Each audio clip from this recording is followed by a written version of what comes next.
repetidas ocasiones, como en el estado de ayuno o en el estado de inanición,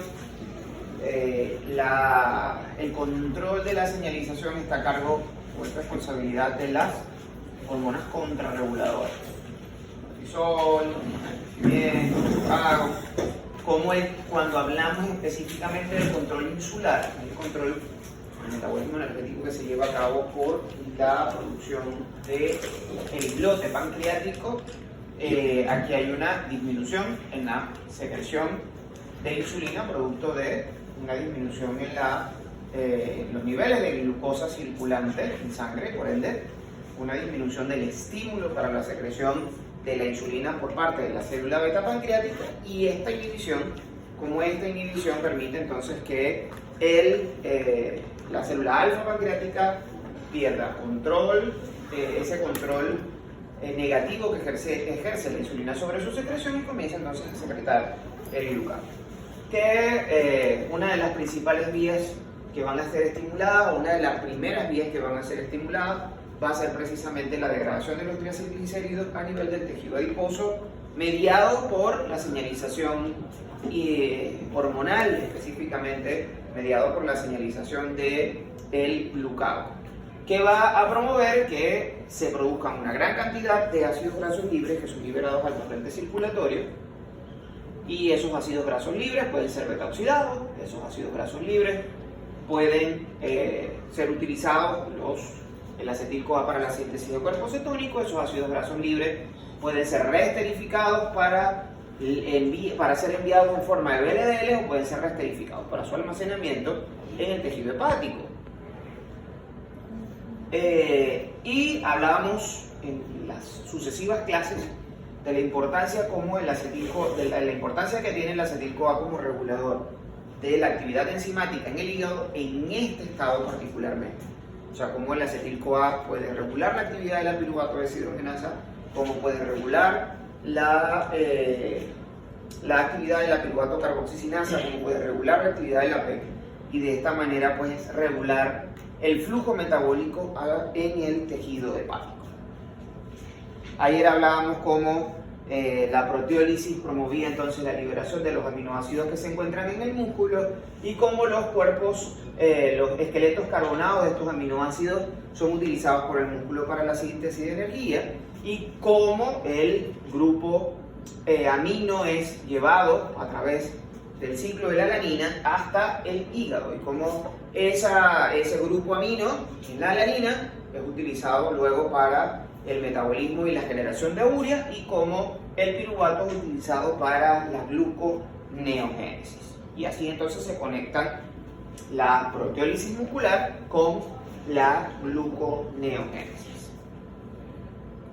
Obviamente, asumo que cada uno de ustedes puede reconocer estos términos sin ningún problema, que la glucogenólisis es la degradación del glucógeno desde glucógeno a glucosa, y que esta glucogenólisis se va a dar en los tejidos que almacenan glucógeno, que es el tejido hepático y el tejido muscular esquelético. Cuando hablamos de lipólisis, hablamos de la degradación de los triglicéridos, ácidos grasos libres y glicerol, y estos ácidos grasos libres van a ser beta oxidados, que no es más que la degradación oxidativa de esos ácidos grasos hasta acetil-CoA, en el proceso generando equivalentes reductores que son utilizados para la síntesis de energía, y el acetil-CoA al ciclo de Krebs o a la generación de cuerpos cetónicos para la obtención de energía. La proteólisis entonces la degradación del músculo esquelético, liberando los aminoácidos que se encuentran almacenados dentro de la fibra muscular, y estos aminoácidos entonces utilizados para la obtención de energía o el ciclo de la urea. Y la gluconeogénesis, que ocurre en hígado y que permite la obtención de glucosa a partir de los esqueletos carbonados que se obtienen de los aminoácidos del glicerol. Okay. A nosotros nos falta de esta lámina desenmarañar una parte. Todo esto está claro hasta aquí. Nos falta desenmarañar por qué, desde el punto de vista de la explicación metabólica de por qué el individuo, un sujeto en ayuno, en inanición, desnutrición, tiene hipertriacilgliceridemia, con un aumento de los niveles de VLDL, una disminución de los niveles de HDL y un aumento de los niveles de LDL, que es lo que vamos a desenmarañar en la clase del día de hoy.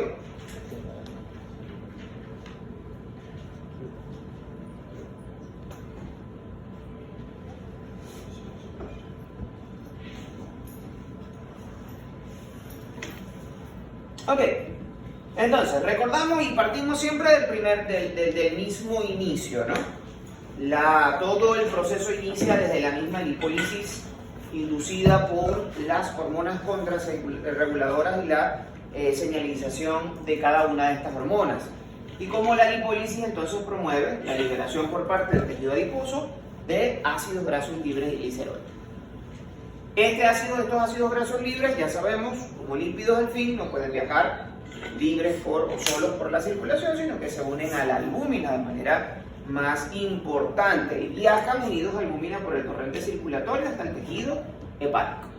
Estos ácidos grasos libres van a ser reesterificados a nivel del tejido hepático para producir triacilglicéridos. ¿Y qué va a hacer el tejido hepático con esos triacilglicéridos? Los va a unir con la apoproteína que él produce, que es la ApoB100, para generar VLDLs. Una de las características principales de estas VLDLs que se generan en estado de ayuno es que estas VLDLs son VLDLs grandes, cargadas importantemente de triacilglicéridos. ¿Por qué? Porque un montón de ácidos grasos que están viniendo desde el tejido graso hasta el hígado. No, es una gran cantidad, un gran aflujo de ácidos grasos libres que están llegando al hígado, y el hígado entonces está formando triacilglicéridos que están ampliamente cargados está produciendo VLDLs que están ampliamente cargadas de triacilglicéridos. Va a recibir igual, debe recibir ApoC3 del hígado, debe recibir desde la HDL, debe recibir la ApoC2 y la ApoE, para que esta VLDL, que conocemos como VLDL naciente, se convierta en una VLDL madura. Pero ¿qué va a pasar? A diferencia de lo que vimos en anabolismo, estas VLDL no van a poder ser metabolizadas por la lipoproteína lipasa. ¿Por qué? La lipoproteína lipasa del tejido graso de manera más importante. ¿Por qué? Porque no hay niveles de insulina. ¿Y eso? ¿Qué ocasiona? La insulina es la que activa la lipoproteína. Exactamente. La lipoproteína lipasa, que es la encargada en el tejido adiposo del metabolismo de los triacilglicéridos contenidos en las VLDL, no está activa en el caso de la lipoproteína lipasa del tejido adiposo. La lipoproteína lipasa de algunos otros tejidos no depende de insulina, pero esta, que es la que a nosotros nos interesa para el almacenamiento, pues entonces sencillamente no va a estar activa. Y nuevamente es una forma en que la célula evita el ciclo de sustrato. Porque imagínense lo que representaría, o sea, es triacilglicéridos que están saliendo del tejido adiposo para ir al hígado, para regresar al tejido adiposo, para volver a ir al hígado, para volver a regresar al tejido adiposo, para volver. Eso sencillamente sería un gasto energético importantísimo por parte de la célula, que sencillamente no llevaría absolutamente a ningún lugar. Entonces nuevamente vemos cómo la regulación hormonal, la señalización hormonal permite poner todas las cosas en orden. Y ese poner todas las cosas en orden implica que estas VLDL no van a ser metabolizadas por el lipoproteína. ¿Para qué son entonces esas VLDL? Recuerden que los tejidos, la mayoría o un buen número de tejidos dependen de ácidos grasos para el mantenimiento de su metabolismo energético. El tejido cardíaco, incluso el mismo tejido muscular esquelético, en estas condiciones puede utilizar ácidos grasos como fuente de energía, y los ácidos grasos realmente son mucho más eficientes que los carbohidratos para la obtención de energía. Ustedes aprendieron a calcular el rendimiento energético de la glucosa. ¿Podemos obtener cuántos ATP de un mol de glucosa? 38. ¿Y cuántos podemos obtener de un mol de ácido palmítico? 131. 131. Entonces de un mol de glucosa solamente podemos obtener 38 moles de ATP, mientras que de un mol de ácido palmítico podemos obtener 131 ATP. Y si alargamos eso y le ponemos más carbono y lo hacemos un ácido graso más largo, pues entonces vamos a poder obtener mucho más energía. Entonces los ácidos grasos realmente son más eficientes en la producción energética que los carbohidratos.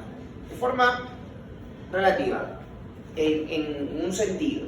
En otro sentido, no lo es tanto, porque primero recuerden que todos los ácidos grasos, toda la energía que se obtiene de los ácidos grasos depende de la cadena respiratoria.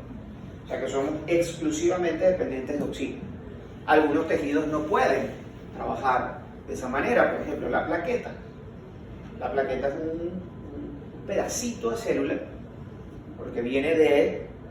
Nada, ya están terminando histología, ya se saben todos los tejidos de todas las células habidas y por haber, todas las conformaciones y combinaciones. O sea, que ya puedo hablar con libertad. Siguiente pregunta. La plaqueta viene del megacariocito, de la célula megacariocítica que se rompe a nivel de la médula ósea y es un pedacito de célula lo que es la plaqueta. Entonces la plaqueta no tiene núcleo.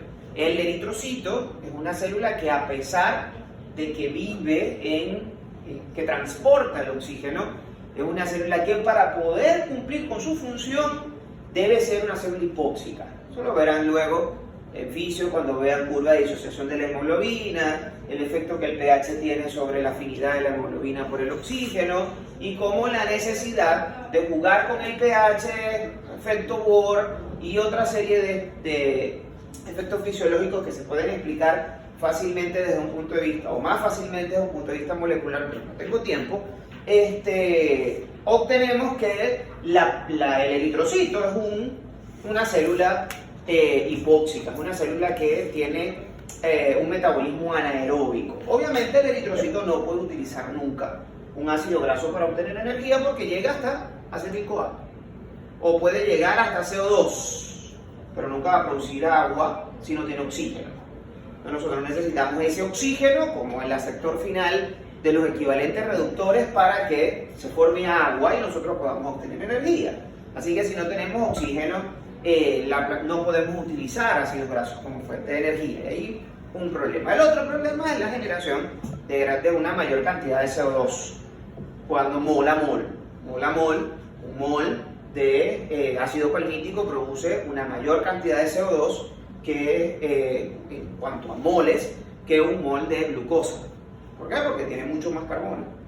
Cada carbono es un mol de CO2. Ni siquiera es cada par de carbono. Cada carbono es una molécula de CO2 que se va a generar. Ok, entonces, ¿qué va a pasar con esa VLDL si sencillamente no puede ser metabolizada por la lipoproteína lipasa? Bueno, habrán tejidos que tienen lipoproteína lipasa que no dependen de insulina, pero en una menor cantidad. Entonces esta VLDL tiende a tener una vida media más larga, va a durar más tiempo en sangre. Y durante ese tiempo, la VLDL, que si se metabolizaba por la lipoproteína lipasa, o si es metabolizada por la lipoproteína lipasa, se va a convertir en IDL cuando la lipoproteína lipasa le quita la ApoC2 y le quita parte de los triacilglicéridos. En el estado de ayuna, esta VLDL va a ser sujeto de otra enzima, una enzima que se encarga de intercambiar triacilglicéridos desde la VLDL hasta la HDL y colesterol esterificado desde la HDL hasta la VLDL. Esta enzima, que es la proteína intercambiadora de ésteres de colesterilo, CT, proteína intercambiadora transportadora de ésteres de colesterilo, ella toma triacilglicéridos de la VLDL y se las pasa a la HDL. A la vez que toma colesterol de las HDL, se las pasa a la VLDL. Esto me va a generar a mí una HDL que característicamente va a tener una menor cantidad de colesterol y una mayor cantidad de triacilglicéridos, porque los está intercambiando progresivamente. Entonces tiene una HDL que tiene una mucho menor cantidad de colesterol y una mayor cantidad de triacilglicéridos. Esa VLDL no metabolizada me va a dar origen entonces a una IDL, a su vez, cuando esta VLDL se transforme, esa VLDL, ¿qué me va a generar?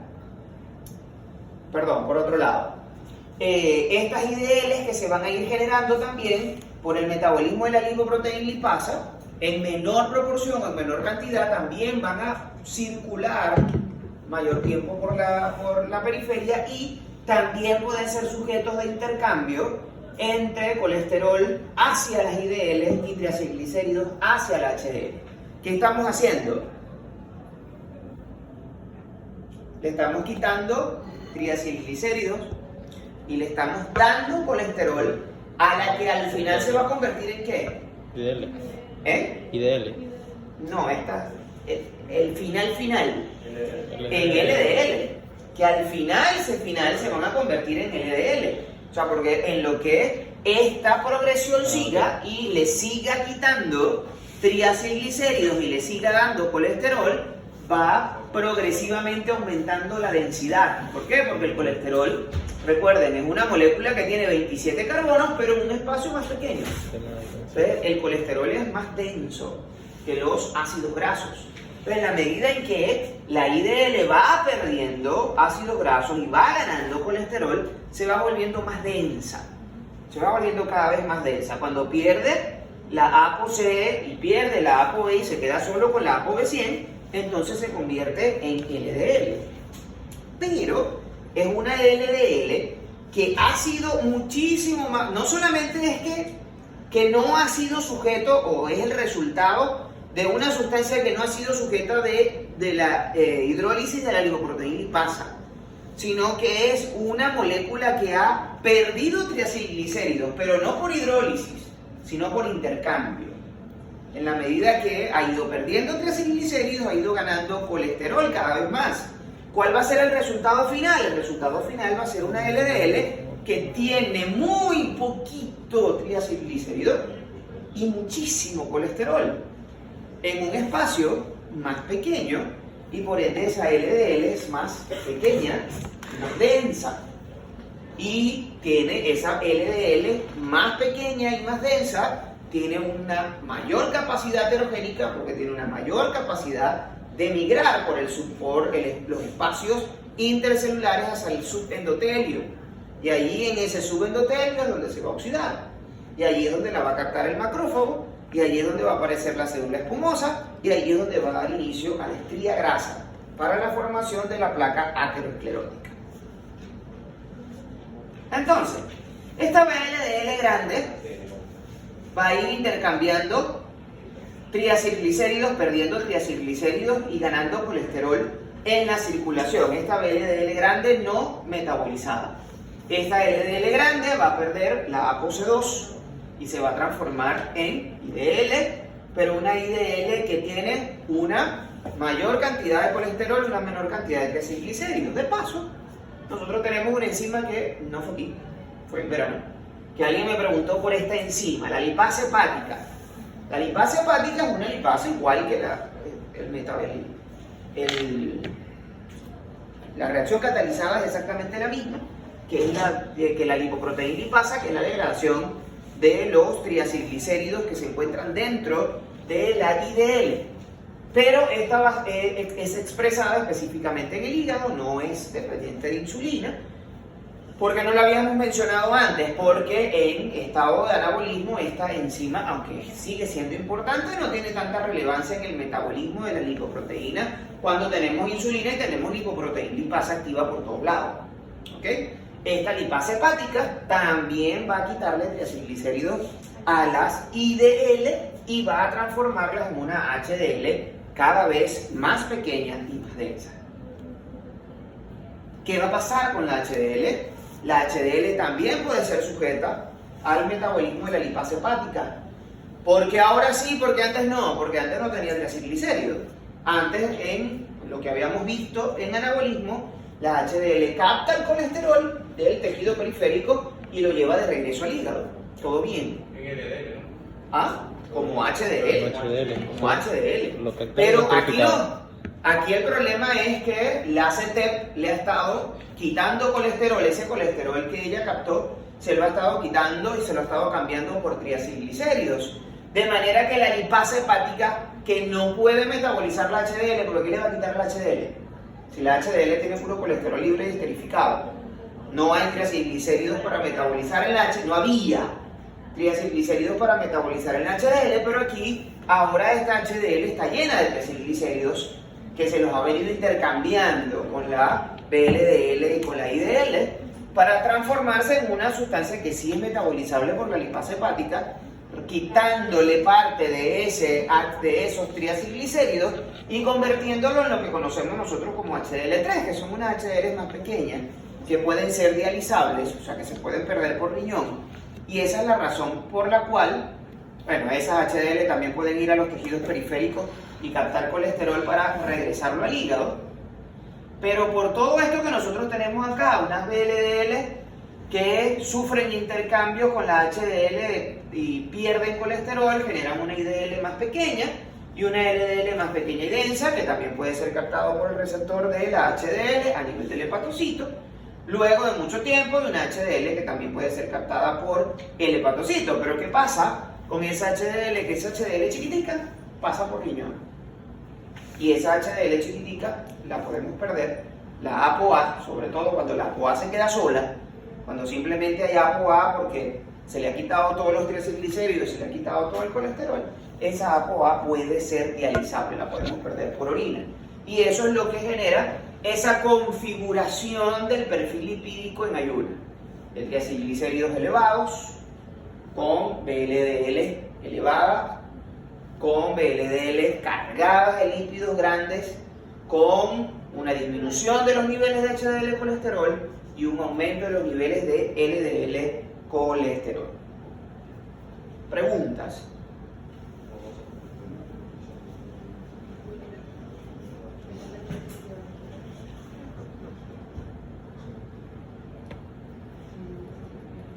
Pregunto yo, ¿por qué ustedes creen que esa configuración, ese perfil lipídico,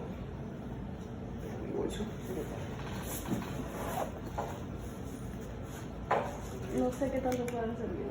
solo necesito. Pero porque es que no sé si sirve.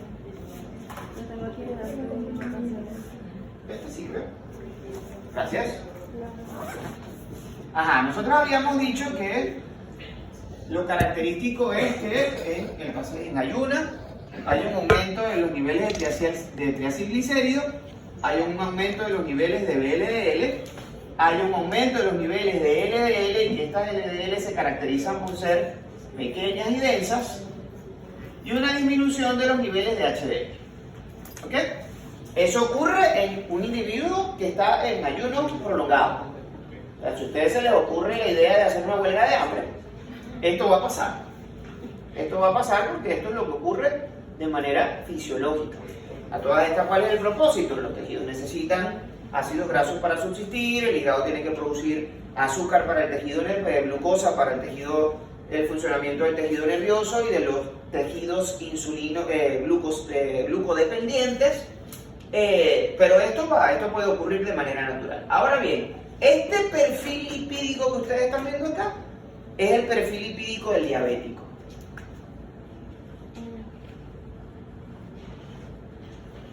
El paciente diabético tiene este mismito perfil lipídico. Así igualito. Triacilglicéridos altos, VLDL elevada, LDL alto, HDL bajo. Exactamente ese mismo. Y ese mismo normalmente lo tienen los individuos diabéticos o prediabéticos. ¿Por qué ustedes creen que un paciente diabético tiene este perfil lipídico?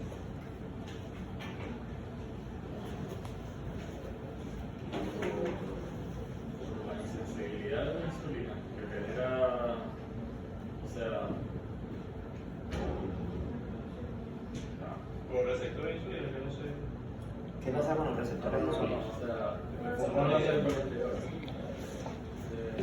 Perfil lipídico. Ajá, todos entendemos, todos sabemos que el paciente diabético es un paciente que se caracteriza porque tiene una ausencia, un déficit absoluto o relativo en la producción de insulina. En la insulina, en términos generales. Porque no puede metabolizar la glucosa correctamente. ¿Y por qué no metabolizar la glucosa tiene que ver con esto?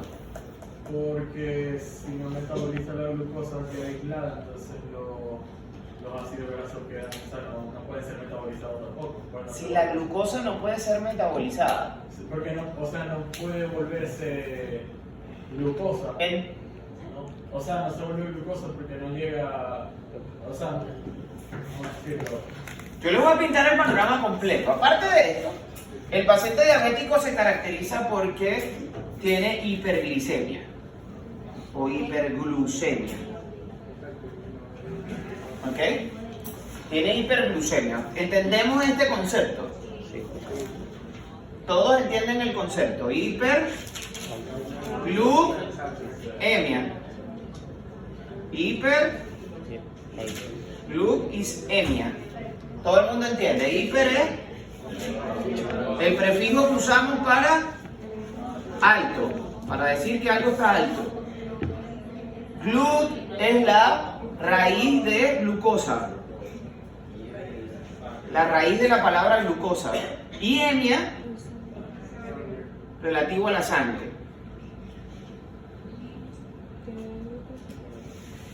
Entonces, hiperglucemia es glucosa elevada en sangre. Ok. Muy bien. Entonces, el paciente diabético se caracteriza porque es hiperglucémico.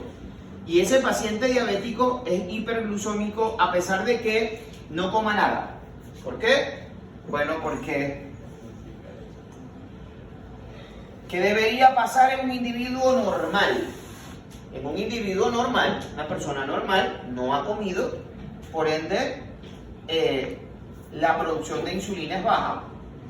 ¿Por qué la producción de insulina es baja? Porque no tiene el principal estimulante, ¿no? Para la secreción. Pues, como el nivel de insulina es bajo, el nivel de glucagón es elevado. ¿Ok? Y el glucagón va al hígado. Y el glucagón promueve en el hígado la degradación del glucógeno a glucosa y la transformación del piruvato a glucosa. ¿Sí o no? Sí. Todo esto conlleva a que esta glucosa sale del hígado. Si yo estoy en ayuno y estoy sano, esta glucosa sirve para mantener la glicemia entre 70 y 110 o a 100. 100 es más correcto. Mantiene la glucemia ahí entre 70 y 100. ¿Qué pasa si el hígado comienza a producir glucosa de más y la glucosa pasa de 100? Van a subir los niveles ¿Los niveles de qué? de glucosa en sangre. No, están subiendo. Los niveles están subiendo. El hígado está produciendo glucosa y llegó a 100. Y si sigue produciendo glucosa, sube a 110, sube a 150, sube a 200, sube a 300, sube a 700. Uy, eso no sube. ¿Por qué no sube? Porque un individuo normal llega hasta aquí, no sube más. Porque el hígado dice ya, no voy a producir más glucosa y se acabó la producción de glucosa y no produzco más glucosa. ¿Por qué creen ustedes que no sube más? La deficiencia de insulina. Deficiencia. Por la presencia de la Porque no se sube. Si yo tengo esto alto, individuo normal. si yo tengo una persona normal, estoy hablando de una persona normal, cualquiera de ustedes que no ha almorzado, que desayunó esta mañana y no ha almorzado todavía, Sí, una nieve. porque no se trajo almuerzo, porque lo dejó botado, porque no lo quieren en su casa y no le hicieron almuerzo, por lo que sea. Usted no ha comido, usted no ha almorzado, usted desayunó, o peor todavía, ni siquiera no tenía hambre en la mañana cuando salió de su casa y no desayunó. Comió ayer a las 7 de la noche. Comí una arepa con queso ayer a las 7 de la noche. Ya, desde ayer a las 7 de la noche ya son las 2 de la tarde. Ya han pasado más de 12 horas. No sé si es el caso de alguno de ustedes, pero si ustedes son normales, ¿es tu caso? No, el Ah, el tuyo. No sé, papi. ¿No te quieres en tu casa? de Si yo le hago una glucemia a él debe tener una glucemia entre 70 y 100. Porque a él la glucemia no se le va a 300.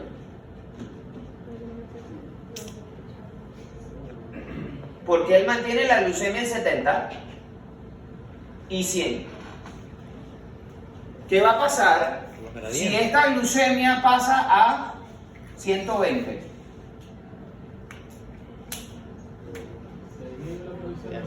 ¿Ah? Pero si él no está produciendo insulina, porque está Porque no confundido. hay ingestas de alimentos, eso por los gradientes. ¿Qué gradientes? O sea, por los niveles de glucosa en sangre, o sea, ya no voy a producir más porque ya tengo suficiente para mantener. ¿Pero quién dice eso? ¿Cómo la célula sabe eso? ¿O cómo nuestro sistema sabe eso? Porque nosotros no tenemos un marcianito sentado en una computadora dándole botoncitos. Pip, pip, pip, pip. No, eso no pasa. Eso no pasa. Nosotros tenemos una celulita, ¿verdad? Que llamamos celulita beta, que es la que tiene acá la insulina. En los granulitos de secreción, listos y esperando para unirse con el... Porque el glucosa es una fuente de energía a corto plazo. No. Ya él no tiene, si ese es el caso de Howard, ya él no tiene glucógeno. Ya el glucógeno se le acabó hace horas. Hace horas que su hígado no tiene glucógeno. Sin embargo, él mantiene la glucosa normal. Pero ¿por qué no sigue subiendo? Por los niveles basales de la insulina. Sí y no. El detalle es el siguiente, ¿no? Nosotros siempre tenemos una secreción basal de insulina, eso es verdad. No hay ningún momento en que nosotros no tenemos insulina en sangre, no. Yo a él le hago una insulinemia, le mido la insulina en sangre y él tiene un nivel basal de insulina. Porque si él se queda sin insulina, entonces, bueno, si se quedara sin insulina, pasara lo que le pasa a los diabéticos tipo 1.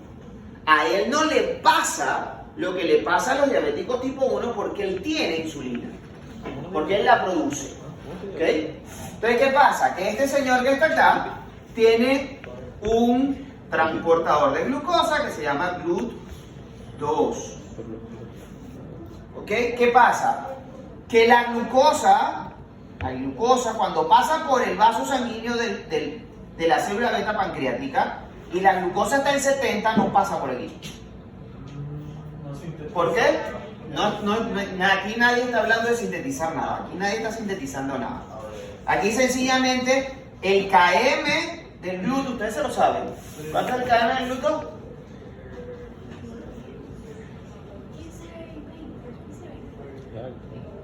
Por ahí. O sea, que tiene que estar a 50 moles por litro la glucosa para que pase por aquí. Entonces a 70 la glucosa pasa derecho, no se mete por el GLUT2. A 80 la glucosa pasa derecho. A 100 la glucosa pasa derecho, pero si se pasa de aquí, la glucosa comienza a entrar por aquí. Y eso va a estimular la secreción de insulina. Insulina que va a ir para acá, que va a venir para acá y va a parar esto momentáneamente. Recuerden, nosotros estamos hablando de un hígado y nosotros estamos pensando en una cascada. Nosotros no tenemos una cascada de glucólisis en el hígado. Nosotros tenemos, ¿cuántos hepatocitos hay? ¿Cuántas células hepáticas hay en un hígado? Muchas. No, ya. Sí, muchas. Y en cada una de esas muchas, esto pasa. En cada una de esas muchas esto pasa. ¿Ok? No es que nosotros tenemos una glucólisis en un hepatocito, ¿no? Un hepatocito puede estar teniendo 100 transformando 100 moléculas de glucosa en piruvato al mismo tiempo. En segundos a todas estas. En segundos a todas estas. Y cada hepatocito de los millones de hepatocitos que constituyen el hígado, que están produciendo millones de moles de glucosa al mismo tiempo. ¿Ok? Pero ¿por qué a Howard no se le van las glicemias a 700? Bueno, porque si la glucosa, el hígado se comienza a pasar y comienza a producir más glucosa de lo que necesita, entonces el páncreas le va a decir para. ¿Pero cómo se lo va a decir? Con insulina. No es que lo va a llamar por teléfono, ni le va a escribir un mensajito de texto. O la célula beta pancreática le informa al hígado que hay una excesiva cantidad de azúcar para que él detenga. No, la célula beta pancreática no le informa, no le envía una palomita mensajera al hígado. La glucosa que se está produciendo aquí, entra aquí, estimula la secreción de insulina y esta insulina va a regular la producción de glucosa. Para que su glucosa se mantenga, de manera que él no se desmaye, sino que él pueda continuar, pero tampoco la glicemia se le vaya a 200 ni 300, sino que se mantenga dentro de lo normal. En simultáneo, dígame. Entonces, en el caso de un diabético... El problema del diabético, Es que la célula beta. vamos a hacerlo más fácil, vamos a hacer diabético tipo 1, que es el que no tiene. El diabético tipo 1 sencillamente no tiene célula beta, Ay, ¿cómo para la producción? no la para. Ese es el problema. Ajá, y por eso siempre va a estar elevado. Exacto, si tú no le das insulina siempre está elevado. Por eso es Si tú no le pones insulina, Dios, aquí, ya. No lo consigue. Nunca se va a activar la célula. Maldito joven. Yo tenía unas noticias que mi mamá me ha respondido porque en su El diabético tipo 1 no tiene insulina. De plan, nada. Nada. Llega un punto en donde se queda sin insulina. ¿Y cómo Y al controlamos? al quedarse sin insulina, Ah, ok. la glucosa va para arriba porque el hígado no tiene quien le diga para, ya no produzcas más. Y estos chamitos, porque normalmente son pacientes de corta edad, pueden tener 700 de glicemia, 600 de glicemia, sin problema alguno. Está tranquilo de la vida, apenas sintiéndose un poquito mareado. Pero ¿qué pasa? Que esos 600 de glucosa, la glucosa es tóxica. La necesitamos, pero es tóxica. Cuando la glicemia pasa de 180, la concentración de glucosa pasa por encima de 180 miligramos sobre decilitro, se pega a las proteínas y las modifica. Se pega al ADN y lo modifica. Genera estrés osmótico y hace que la célula se rompa. Genera estrés oxidativo y se produce una gran cantidad de radicales libres. Y esos radicales libres dañan la membrana plasmática, dañan el ADN, dañan las proteínas. No, de hecho, sí, la diabetes aumenta el riesgo de la formación de muchos tipos de cáncer. No necesariamente la relación es directa, pero sí sabemos que el paciente diabético hay varios tipos de cáncer que son más frecuentes en el paciente diabético y por ahí probablemente por el grado de oxidación que el paciente diabético tiene, es una de las razones por las cuales esto produce. Entonces, ¿qué sucede? Si este pacientico que nosotros tenemos no tiene capacidad de regular la producción de insulina por el hígado produce glucosa por cantidad. Y esta glucosa tiene varios efectos. Uno de ellos es que, ya vieron la estructura renal, ¿verdad? Estamos bien. Histología. Bueno, hemos quedado. Sean sinceros, hemos quedado. ¡Queda!